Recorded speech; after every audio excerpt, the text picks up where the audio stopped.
My name's Ian Sharp. I'm the Associate Dental Postgraduate Dean with responsibility across Midlands and East, so that is West Midlands, East Midlands and East of England. So I look after specialty trainees that we have in the various dental specialties across that patch.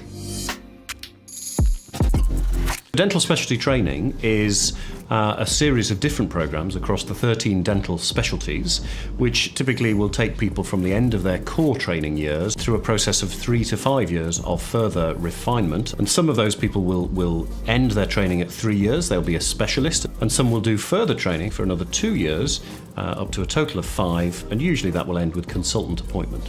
There are 13 specialist lists which are recognised by the GDC. Depending on where you are in the country, there are different programmes. So, for example, in the Midlands and East, the training programmes include orthodontics, restorative dentistry, special care dentistry, dental public health, oral surgery, oral and maxillofacial pathology.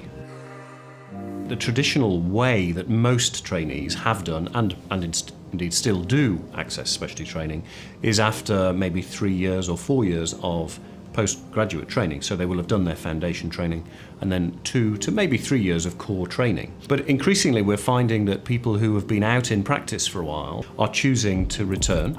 The flexibility in terms of training pathways, we're starting to see much more of that than we ever did in the past. The type of training will vary in its duration. It will vary in terms of its content, obviously, by specialty, but it would also vary in terms of the location of its delivery. And I think that's quite important because, again, certain types of training location perhaps appeal more to certain trainees.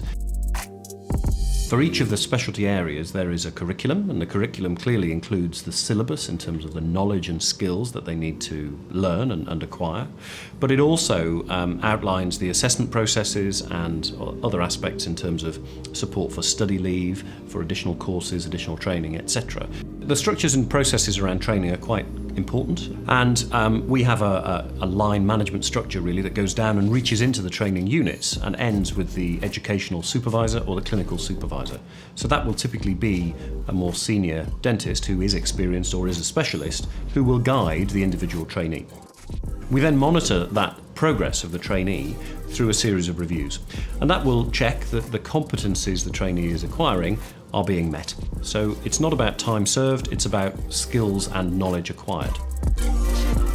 When a trainee has completed specialty training, the specialist can work in a hospital, but they can also work out in a specialist practice, say in orthodontics, for example, or in oral surgery, delivering an aspect of higher level oral surgical care in community or in practice.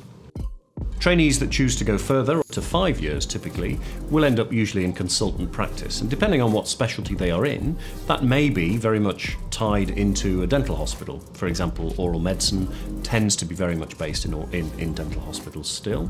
Whereas, especially like orthodontics, there's a network across district general hospitals and dental hospitals, as there is for restorative dentistry.